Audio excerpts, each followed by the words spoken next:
விடியல் மாடல் வந்த பிறகு எந்த கணக்கும் தாக்கல் செய்யலாம். ஸோ இது போல் ஏகப்பட்ட குழப்பங்கள் அங்கே இருக்கிறது.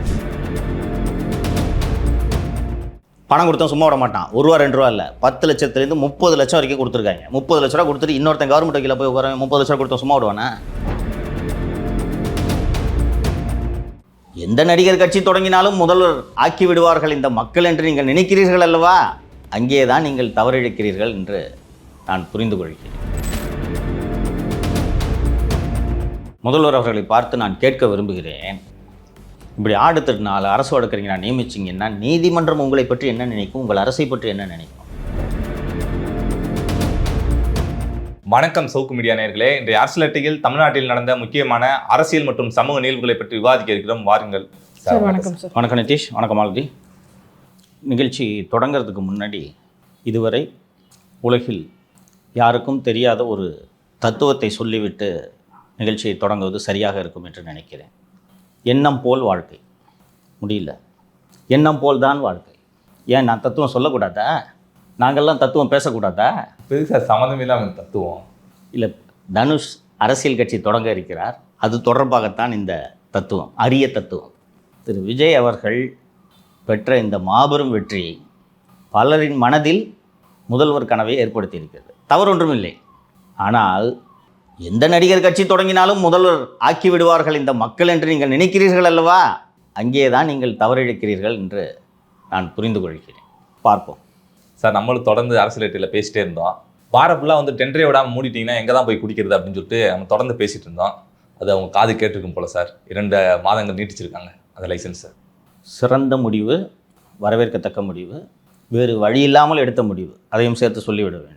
பிடித்த முயலுக்கு 3 கால் என்று பிடிவாதம் பிடிக்காமல் ஓகே நடைமுறை சிக்கல் இருக்குது என்று 2 மாதங்களுக்கு இந்த பார் உரிமங்களை நீட்டித்தது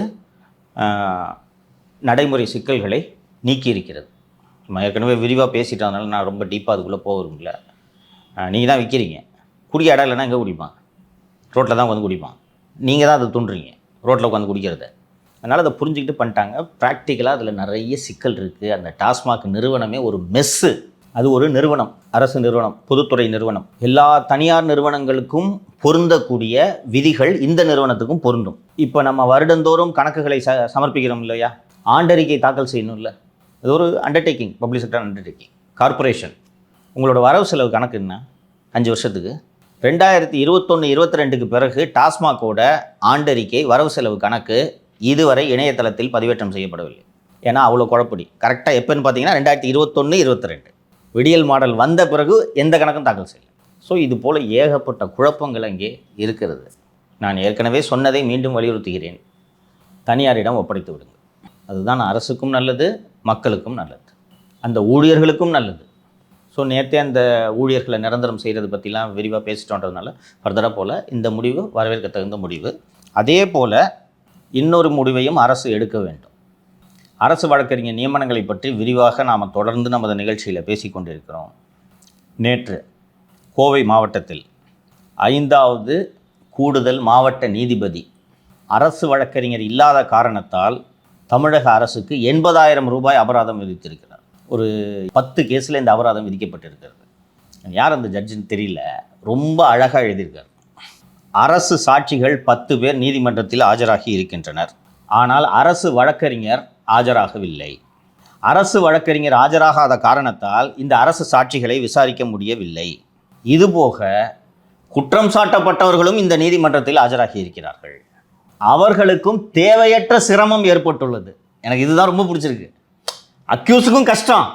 எழுதுறாரு, அதை எழுதிட்டு முழுக்க முழுக்க அரசு தரப்பின் காரணமாக வேறு வழியின்றி இன்றைய விசாரணை தள்ளி வைக்கப்படுகிறது.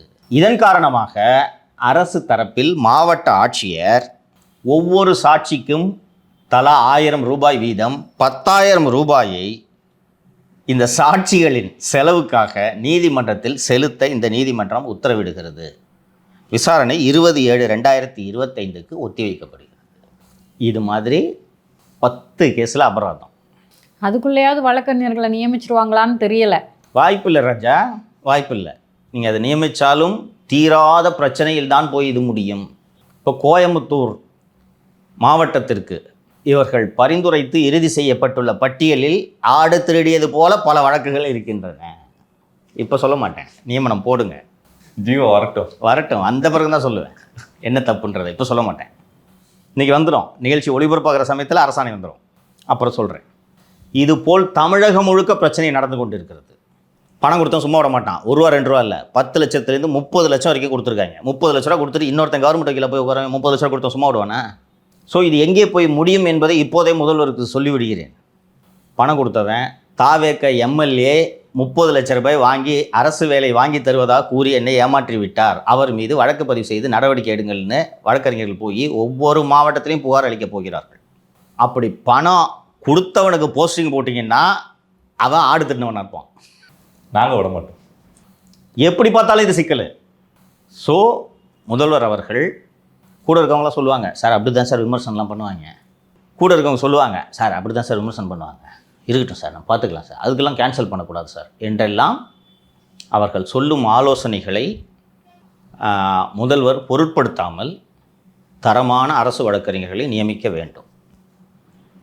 முதல்வர் அவர்களை பார்த்து நான் கேட்க விரும்புகிறேன், இப்படி ஆடு திருநாள் அரசு வழக்கறிஞராக நியமிச்சிங்கன்னா நீதிமன்றம் உங்களை பற்றி என்ன நினைக்கும், உங்கள் அரசை பற்றி என்ன நினைக்கும்? எல்லா ஜட்ஜுக்கும் தெரியும், அது சிண்டுல ரிப்போர்ட் ஆயிடுச்சு ஆடு திருந மேட்ரு. நீங்கள் அதெல்லாம் மீறி அவர் அரசு வழக்கறிஞராக தொடர அனுமதித்தீர்கள் என்றால் நீதிபதிகள் உங்களை பற்றி என்ன நினைப்பார்கள்? தவறை திருத்திக்கிட்டீங்கன்னா சரி தெரியாமல் பண்ணிட்டாங்க திருத்திக்கிட்டாங்க போன்ட்டு கடந்து போயிடுவாங்க. எல்லோரும் சுட்டி காட்டிய பிறகும் நீங்கள் அதை தொடர அனுமதித்தீர்கள் என்றால் நீதிமன்றம் உங்களை எப்படி பார்க்கும்? இதை இந்த அரசு புரிந்து கொண்டு நடந்து கொள்ளும்.